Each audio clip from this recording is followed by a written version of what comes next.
ಬೇಳೆ ಇಲ್ಲದೆ ಸಿಂಪಲಾಗಿ ರೆಡಿಯಾಗುವಂಥ ಟೊಮೆಟೊ ತಿಳಿಸಾರು ಅಥವಾ ಟೊಮೆಟೊ ರಸಮ್ ಅಂತ ಕೂಡ ಹೇಳ್ಬೋದು ನೀವು. ತುಂಬ ಸುಲಭ ವಿಧಾನ ಹಾಗೂ ಟೇಸ್ಟ್ ಮಾತ್ರ ತುಂಬ ಚೆನ್ನಾಗಿರುತ್ತೆ. ನೀವು ಇದನ್ನು ಅನ್ನಕ್ಕಷ್ಟೇ ಅಲ್ಲ, ಖಾಲಿ ಲೋಟದಲ್ಲಿ ಹಾಕಿ ಕೂಡ ನೀವು ಕುಡಿಬೋದು. ಅಂದರೆ ಸೂಪ್ ಥರ ಬೇಕಾದರೆ ಕುಡಿಬೋದು. ತುಂಬ ಚೆನ್ನಾಗಿರುತ್ತೆ. ಬಿಸಿ ಅನ್ನಕ್ಕಂತೂ ತುಂಬ ಸೂಪರು. ಬನ್ನಿ ಹಾಗಾದರೆ ಈ ಒಂದು ಟೊಮೆಟೊ ತಿಳಿಸಾರನ್ನು ಹೇಗೆ ಮಾಡೋದು ಅಂತ ಸಿಂಪಲಾಗಿ ತಿಳ್ಕೊಂಬರೋಣ. ಇಲ್ಲಿ ನೋಡಿ, ನಾನು ಒಂದು ಮಿಕ್ಸರ್ ಜಾರ್ ತೊಗೊಂಡಿದ್ದೀನಿ. ಇದಕ್ಕೆ ಒಂದು ದೊಡ್ಡ ಗಾತ್ರದ ಟೊಮೆಟೊ ಅಥವಾ 2 ಸಣ್ಣ ಮೀಡಿಯಮ್ ಗಾತ್ರದ ಟೊಮೆಟೊ ನೀವು ಹಾಕ್ಕೋಬೋದು. ಹುಳಿ ಇಲ್ಲದೆ ಇರುವಂಥದ್ದು ಹಾಕ್ಕೊಳ್ಳಿ. ನಂತರ ಇದಕ್ಕೆ ನಾವಿಲ್ಲಿ ಸಿಪ್ಪೆ ಸುಲಿದಂಥ ಬೆಳ್ಳುಳ್ಳಿ ಎಸಳುಗಳನ್ನು ಹಾಕ್ತಾಯಿದ್ದೀನಿ. ಹಾಗೆ ಇಲ್ಲಿ ಅರ್ಧ ಚಮಚದಷ್ಟು ಕಾಳು ಮೆಣಸನ್ನು ಹಾಕ್ತಾಯಿದ್ದೀನಿ. ಬಿಳಿ ಕಾಳು ಮೆಣಸು, ಇದು ನಮ್ಮ ಮನೆಯದೇ. ನಂತರ 1 ಚಮಚದಷ್ಟು ಇಲ್ಲಿ ಜೀರಿಗೆನ ಹಾಕ್ತಾಯಿದ್ದೀನಿ. ಹಾಗೆ ಅರ್ಧದಷ್ಟು ಇಲ್ಲಿ ಹಸಿಮೆಣಸಿನ್ಕಾಯಿನ ಹಾಕಿದ್ದೀನಿ. ಖಾರ ಜಾಸ್ತಿ ಬೇಕು ಅಂದರೆ ಜಾಸ್ತಿ ಹಾಕ್ಕೊಳ್ಳಿ. ಇದನ್ನು ನಾವು ನುಣ್ಣಗೆ ರುಬ್ಕೊಂಬರ್ಬೇಕು. ನಿಮಗೆ ಎಷ್ಟಾಗುತ್ತೋ ಅಷ್ಟು ನುಣ್ಣಗೆ ರುಬ್ಕೊಳ್ಳಿ. ನೀರು ಹಾಕೋ ಅವಶ್ಯಕತೆ ಇಲ್ಲ, ಯಾಕಂದರೆ ಟೊಮೆಟೊಯಲ್ಲಿ ನೀರಿನಂಶ ಇರುತ್ತೆ. ನೋಡಿ, ಇಷ್ಟು ನುಣ್ಣಗಾಗುತ್ತೆ. ಇನ್ನೂ ನುಣ್ಣಗಾದರೂ ರುಬ್ಕೊಂಬರ್ಬೋದು. ನಂತರ ಒಂದು ಅರ್ಧ ಗಂಟೆ ಮುಂಚೆ ಲಿಂಬೆಹಣ್ಣು ಗಾತ್ರದಷ್ಟು ಹುಣಸೆಹಣ್ಣನ್ನು ನಾನು ನೀರಲ್ಲಿ ನೆನೆಸಿದ್ದೆ. ಇದನ್ನು ಚೆನ್ನಾಗಿ ಕಿವುಚಿಬಿಟ್ಟು ನಾವು ಇದರ ಒಂದು ರಸನ ತಕ್ಕೋಬೇಕು. ನೋಡಿ, ಆ ರಸನ ನಾನು ಒಂದು ಬೌಲಿಗೆ ಹಾಕ್ಕೊಳ್ತಾ ಇದ್ದೀನಿ. ಇದಕ್ಕೇ ನಾವಿಲ್ಲಿ ರುಬ್ಬಿರುವಂಥ ಟೊಮೆಟೊ ಪೇಸ್ಟ್ ಏನಿತ್ತಲ್ಲ ಅದನ್ನು ಹಾಕ್ತಾಯಿದ್ದೀವಿ. ನೋಡಿ, ಇದನ್ನು ಹಾಕಿಬಿಟ್ಟು ಈಗ ಮಿಕ್ಸ್ ಮಾಡ್ಕೊಳ್ಳೋಣ. ನಾವು ಜಸ್ಟ್ ಈಗ ಕುದಿಸೋದು ಬೇಡ, ನಂತರದಲ್ಲಿ ಕುದಿಸಿದ್ರೆ ಸಾಕಾಗುತ್ತೆ.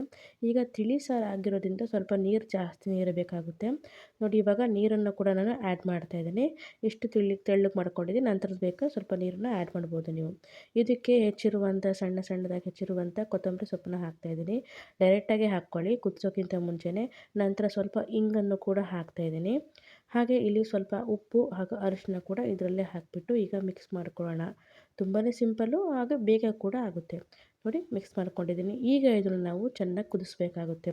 ಇದಕ್ಕೆ ಯಾವುದೇ ಸಾಂಬಾರು ಪುಡಿ ಹಾಕೋ ಅವಶ್ಯಕತೆ ಇಲ್ಲ. ನೋಡಿ, ಇವಾಗ ಒಂದು ಪಾತ್ರೆಯಲ್ಲಿ ಸ್ವಲ್ಪ ಎಣ್ಣೆನ ಹಾಕಿದ್ದೀನಿ. ಎಣ್ಣೆಗೆ ಇಲ್ಲಿ ನಿಮಗೆ ಬೇಕಾದ ಜೀರಿಗೆ ಸಾಸಿವೆ ಹಾಕ್ಕೋಬೋದು. ನಾನು ಹಾಕ್ತಾಯಿಲ್ಲ. ಡೈರೆಕ್ಟಾಗಿ ಇಲ್ಲಿ ಕರಿಬೇವು ಸೊಪ್ಪು ಹಾಗೂ ಇಲ್ಲಿ ಹಸಿಮೆಣಸಿನ್ಕಾಯಿ ಹಾಕಿದ್ದೀನಿ. ಬೇಡ ಅನ್ನೋರು ನೀವು ಒಣಮೆಣಸಿನ್ಕಾಯಿ ಕೂಡ ಹಾಕ್ಕೋಬೋದು. ನಂತರ ನಾವು ಮಿಕ್ಸ್ ಮಾಡಿರುವಂಥ ಟೊಮೆಟೊ ಹಣ್ಣಿನ ಪ್ಯೂರಿ ಇದೇನಿತ್ತಲ್ಲ, ಹುಣಸೆಹಣ್ಣು ಟೊಮೆಟೊನೆಲ್ಲ ಹಾಕಿರೋದು, ಅದನ್ನು ನಾವು ಇಲ್ಲಿ ಹಾಕ್ತಾಯಿದ್ದೀವಿ. ನೀವು ಇಂಗನ್ನು ಈಗ ಬೇಕಾದರೂ ಹಾಕ್ಕೋಬೋದು, ಆವಾಗ ಬೇಕಾದರೂ ಹಾಕ್ಬೋದು. ಎರಡೂ ಕೂಡ ಸೇಮ್ ಟೇಸ್ಟ್ ಕೊಡುತ್ತೆ, ತುಂಬ ರುಚಿಯಾಗಿರುತ್ತೆ. ನೋಡಿ, ಇವಾಗ ಸ್ವಲ್ಪ ಗಟ್ಟಿ ಅನ್ನಿಸ್ತಾ, ಅದರಿಂದ ಸ್ವಲ್ಪ ನೀರನ್ನು ಕೂಡ ನಾನು ಸೇರಿಸ್ತಾ ಇದ್ದೀನಿ. ಉಪ್ಪು ನೋಡ್ಕೊಳ್ಳಿ, ಉಪ್ಪು ಬೇಕಾದರೆ ನೀವು ಉಪ್ಪನ್ನ ಕೂಡ ಹಾಕ್ಕೋಬೋದು. ನೋಡಿ, ಇವಾಗ ಚೆನ್ನಾಗಿ ಕುದಿ ಬರಬೇಕು. ಒಂದು ಸ್ವಲ್ಪ ಕುದಿ ಬಂದುಬಿಟ್ರೆ ಸೂಪರಾಗಿ ನಮಗೆ ಒಂದು ಟೊಮೆಟೊ ತಿಳಿಸಾರು ರೆಡಿ ಆಗುತ್ತೆ. ನಾನು ಸ್ವಲ್ಪ ಇದಕ್ಕೆ ಮೇಲ್ಗಡೆ ಗಾರ್ನಿಷಿಂಗ್ ಅಂತ ಕೊಬ್ಬರಿ ತುರಿನ ಹಾಕ್ತಾಯಿದ್ದೀನಿ. ಇದು ಆಪ್ಷನಲ್, ಹಾಕ್ಕೊಂಡ್ರೆ ತುಂಬ ಚೆನ್ನಾಗಿರುತ್ತೆ. ಹಾಕಿ ನೋಡಿ. ನೋಡಿ, ಸಿಂಪಲ್ಲಾಗಿ ಒಂದು 5 ನಿಮಿಷದ ಒಳಗೆ ನಿಮಗೆ ಈ ಒಂದು ಟೊಮೆಟೊ ತಿಳಿಸಾರು ಅಥವಾ ಟೊಮೆಟೊ ರಸಮ್ ಏನಂತೀರ ರೆಡಿ ಆಗುತ್ತೆ. ಅನ್ನದ ಜೊತೆ ಹಾಗೆ ಖಾಲಿ ಸೂಪ್ ಕೂಡ ತುಂಬ ಚೆನ್ನಾಗಿರುತ್ತೆ. ಒಂದ್ಸರಿ ಟ್ರೈ ಮಾಡಿ. ನಿಮಗೆ ಬೇಜಾರಾದಾಗ ಅಥವಾ ಏನಾದ್ರು ಸ್ವಲ್ಪ ಖಾರವಾಗಿ ತಿನ್ನಿಸ್ಬೇಕು ಅನ್ನಿಸ್ದಾಗ ಈ ಒಂದು ರಸಮ್ನ ಮಾಡ್ಕೋಬೋದು. ತುಂಬ ರುಚಿಯಾಗಿರುತ್ತೆ. ಟ್ರೈ ಮಾಡಿದರೆ ಮತ್ತೆ ಮತ್ತೆ ಕೂಡ ನೀವು ಮಾಡ್ಕೊಳ್ತಾ ಇರ್ತೀರ.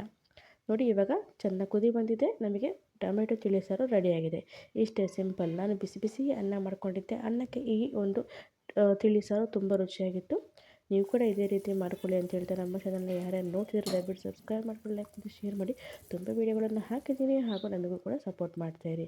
ಸಪೋರ್ಟ್ ತುಂಬ ಚೆನ್ನಾಗಿ ಕೊಡ್ತಿದ್ದಾರೆ. ಹೀಗೆ ನಿಮ್ಮ ಸಪೋರ್ಟ್ ಮುಂದುವರಿಸಿ ಅಂತ ಹೇಳ್ತಾ, ನಮ್ಮ ವಿಡಿಯೋ ನೋಡಿದ್ದಕ್ಕೆ ತುಂಬ ಹೃದಯದ ಧನ್ಯವಾದಗಳು.